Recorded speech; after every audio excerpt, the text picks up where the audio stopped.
On 21st September 2024 in Bengaluru, a disturbing odour began to permeate the air around a 3-storey building in the Bayalekaval area. Residents had been struggling with the foul smell for days, but it had become unbearable. Concerned about the source, they quickly realised that the stench was emanating from a specific apartment on the first floor. This apartment was home to a 29-year-old woman named Mahalaxmi, who had not been seen for several days. Her family grew increasingly worried when they found her phone switched off and the front door locked tight. With anxiety mounting, they felt compelled to investigate further, fearing the worst. As they prepared to enter the apartment, little did they know that they were about to uncover a horrific scene that would change their lives forever. As soon as the fridge door opened, a horrible stench came out, causing her to step back immediately. By the time her mind could comprehend the situation, something came into view that made them scream. In all 3 shelves of the fridge lay Mahalaxmi's body, cut into small pieces. Her leg was on the top shelf and her head on the bottom shelf. It's hard to imagine anyone witnessing this scene, especially when it involves someone close to them. I doubt they could ever forget this moment in their entire life. A crowd of neighbours gathered, and the police arrived on the scene immediately after the news broke. It was difficult for the police to even step into that room, so all the officers went inside wearing double masks. What they encountered was a scene they might never have seen before. This news quickly spread across news channels and social media. When there is heavy media coverage on a case, many facts and data are either incorrect or intentionally distorted so that mainstream media can sensationalize it for TRP. Therefore, it is crucial for us that any facts we present are cross-verified and justify common sense. When this news broke, the description of the crime scene on news channels was very different. After the police arrived, a forensic team also came with medical staff to investigate the crime scene. There were no signs of forced entry, meaning the killer must have been known to Mahalaxmi. The media was elaborating on the crime scene in a sensational manner. There were bloodstains everywhere and small pieces of flesh scattered about. However, the reality was completely the opposite. As you saw in this clip, there were no pieces of flesh strewn around the room, nor was there blood splattered everywhere. In fact, when the FSL team cleaned the floor with a luminol chemical, they reported that the criminal was so cunning that he had cleaned the crime scene very meticulously to leave minimal traces. They say that blood is the language of the crime scene, which is why the 4 and S team uses a chemical named luminol that reacts with blood and emits a blue light, making even those blood particles visible that are not visible to the naked eye. For investigation, the body parts and that refrigerator were sealed and sent to the lab. When the counting of body parts began, it was initially said that there were a total of 30 pieces, but as the investigation progressed, it was revealed that Mahalaxmi's body had been cut into 59 pieces. Welcome to the show. My name is Shashwat, and you are watching the case of Mahalaxmi. On September 25th, 2024, Friday, in the vicinity of Basappa Garden in Bengaluru, people living in a 3-storey building found it difficult to live due to a strong odour. This foul smell had been lingering for several days but had now become unbearable. When people began to search for its source, they realised it was coming from the first-floor apartment of the building. Since the main door of that apartment was locked, the neighbours called the building owner Jivanram to complain about the smell. Mahalaxmi, a 29-year-old tenant, resided in this 1 BHK flat. When the landlord called her, her phone was switched off. The smell was beyond tolerable limits, making it imperative to open the flat. So the landlord retrieved Mahalaxmi's rental agreement, which listed her mother and elder sister Lakshmi's numbers as emergency contacts. Lakshmi was called and informed that a strong smell was coming from her younger sister Mahalaxmi's house, and not only was her door locked, but her phone was also switched off. Lakshmi shared this information with her mother and brother, who come sing. Since it was already 7 p.m, they decided to go to Mahalaxmi's house the next morning. The following day, Meena Rana, Mahalaxmi's mother, and her elder sister Lakshmi, along with her husband Imran, arrived at the same building. The stench was so strong that it was emanating outside the building. The flat was locked from outside, the phone was switched off, and the foul smell, all three factors instilled a sense of impending doom in anyone's heart. The reality was even more brutal and horrifying than the fear of that impending doom. The FSL team revealed that the body parts had reached an advanced state of decomposition, which had led to the presence of maggots. This clearly indicated that the murder had occurred several days ago. Since the body was in the fridge, the smell had not permeated outside for a long time. The police initiated an investigation and first began to dig into Mahalaxmi's background, which started to unravel the connections in this case. Mahalaxmi's mother, Meena Rana, and father, Charan Singh, originally hailed from Tikapati, Nepal. They had two sons, Hukam Singh and Naresh. Lakshmi was married to Imran, and after marriage, she changed her name to Shahida Basula. Mahalaxmi was married to Hemanta Das, and they had a daughter together. However, since September 2023, Mahalaxmi had begun living separately from her husband Hemanta.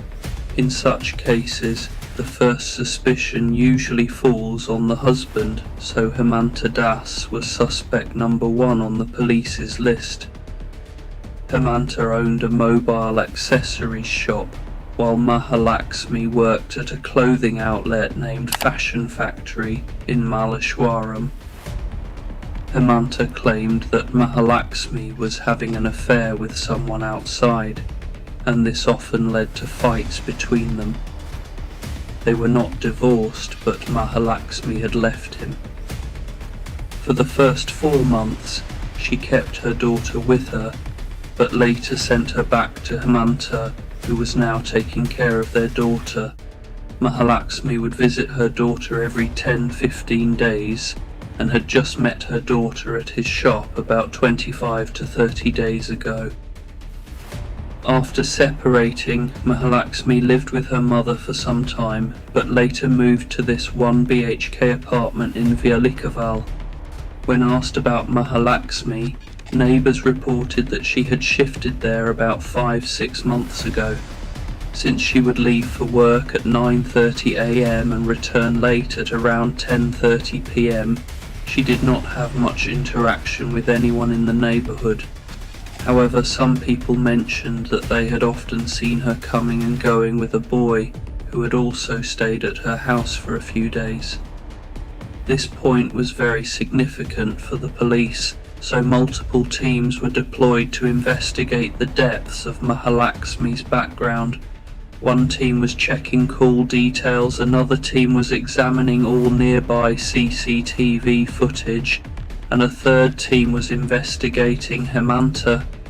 This narrative describes a chilling crime scene investigation revolving around the gruesome murder of a woman named Mahalaxmi. The details include the media's portrayal of the crime scene, the initial discovery of her dismembered body, and the investigation into her background and relationships. Here's a breakdown of the key points. crime scene investigation. The media sensationalized the crime scene, describing it as gruesome with blood and body parts scattered around. However, the reality was quite different. The scene was meticulously cleaned by the perpetrator, making it difficult for investigators to find evidence. The forensic team used luminol, a chemical that reacts with blood, to uncover hidden blood particles that are not visible to the naked eye. Discovery of the body. Mahalakshmi's decomposed body was found in her apartment, leading to the revelation that she had been murdered several days prior. Neighbours complained about a foul smell coming from her apartment, prompting an investigation. Background of Mahalakshmi. Mahalakshmi had been living separately from her husband, Hemanta, for about a year before her death. They had a troubled relationship marked by suspicions of infidelity. Hemanta became the primary suspect after it was discovered that he had previously filed a complaint against another man, Ashraf, whom he believed was involved with Mahalakshmi. Suspicion of other individuals. Ashraf was initially suspected but later cleared through police verification. The investigation turned towards another employee from Mahalakshmi's workplace, whose absence coincided with her disappearance. Emerging leads. The police discovered that Mahalakshmi had been in contact with a colleague named Mukti Ranjan Roy, which led them to further investigate this connection. They kept details of the investigation under wraps to avoid jeopardizing the case. Overall investigation strategy. The police were thorough in their approach, tracking phone records and interviewing acquaintances to piece together the timeline and potential motives behind Mahalakshmi's murder. This case showcases the complexities of criminal investigations, where initial perceptions can be drastically different from the truth, and highlights the importance of meticulous evidence gathering in uncovering the realities of a crime. Around 6 months ago, Mukti Ranjan started working at the clothing store where he met Mahalakshmi. Their friendship gradually blossomed into love. They not only worked together but also spent holidays together. Mukti often surprised Mahalakshmi with expensive gifts. He knew almost everything about her past and didn't mind it initially. However, over time he noticed a change in Mahalakshmi's behaviour that troubled him. She began to distance herself, reducing their interactions and spending hours on phone calls during work hours. Mukti grew suspicious of her fidelity. The spot where Hemanta Das used to stand now found Mukti observing Mahalakshmi, who had become short-tempered.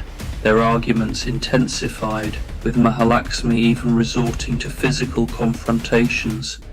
Though they would reconcile afterward, Mukti found himself emotionally entangled with Mahalakshmi. It is often seen in toxic relationships that breaking up becomes challenging. September 1st was the last day they went to work together.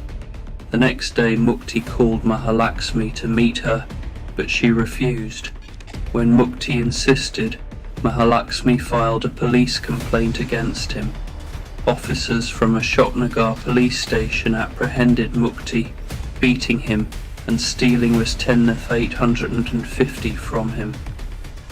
Although furious about the assault and theft, Mukti still wanted to resolve matters with Mahalakshmi, so he called her again, and she eventually agreed to meet.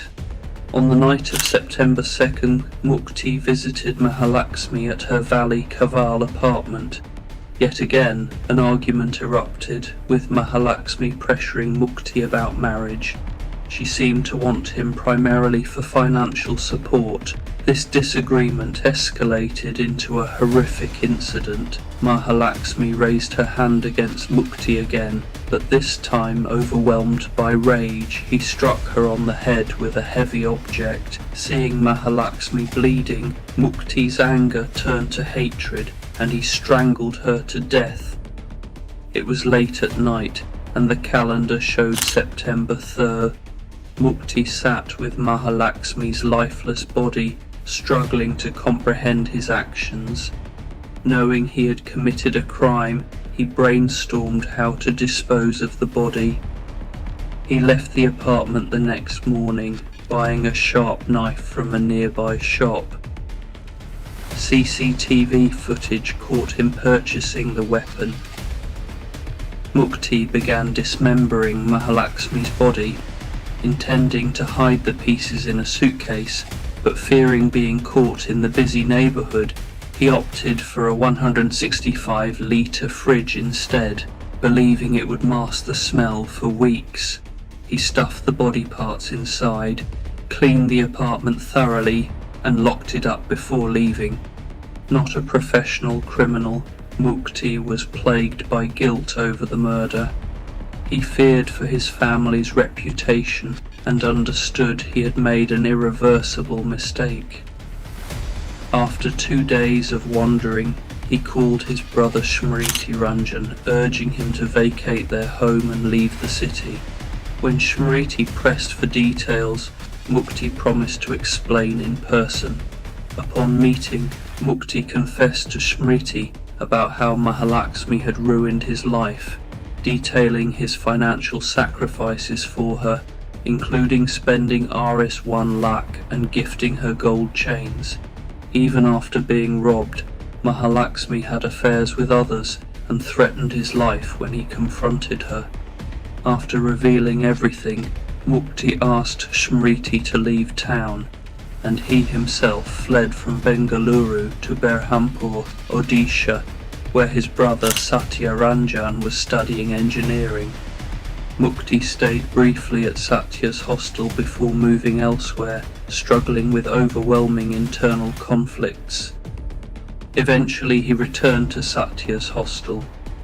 Sensing something was amiss, Satya inquired about Mukti's distress, prompting Mukti to reveal the entire truth, except for the murder details. By September 21st, the case came to light. Criminals often seek updates on their cases, so Mukti learned the police were investigating. Fearing capture, he travelled to Bhadrak to meet his parents on September 24th. After dinner, his mother sensed Mukti's turmoil and urged him to share. He confided in her but withheld the details of the murder. At 4 a.m. on September 25th, Mukti took his father's scooter and left home. Shortly after, locals discovered a body hanging from a tree in the cemetery. Odisha police arrived to find the scooter nearby and a bag containing a laptop, clothes, a mobile phone and a diary. The body was identified as Mukti Ranjan, who had succumbed to despair. The police in Bengaluru were alerted by Mukti's family, who had been searching for him. Inside the diary, officers found a note in broken English where Mukti confessed his crime and mentioned Mahalaxmi's mistreatment and police corruption. The note bore the date September 13th, 2024, indicating Mukti anticipated his eventual arrest. Despite all efforts by the Bengaluru police to locate him, Mukti left this world before they could reach him. Had Smriti reported Mukti's confession to the police earlier, he might have been alive today. However, it's important to recognise that no one is truly prepared for such situations, and people often prioritise loyalty to family over legal concerns.